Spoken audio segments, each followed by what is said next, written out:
কি রাব্বি কই তুই? এই যে বন্ধু আমি। আইসস? হ।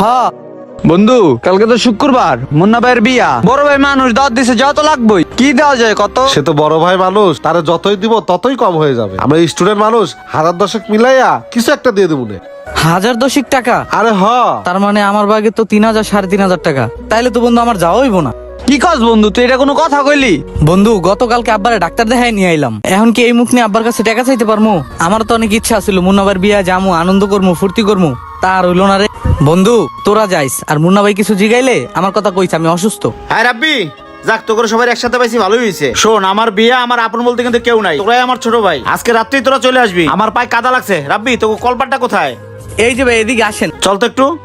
তাহলে রাব্বি তোরা সময় মতো চলে আসিস, আমি গেলাম। হ্যাঁ আচ্ছা ভাই আইসা পড়মুনি। আচ্ছা। তুই মুন্না বাইরে কইলি বিয়াতে যাবি, আসলে যাবি? হ বন্ধু জামু।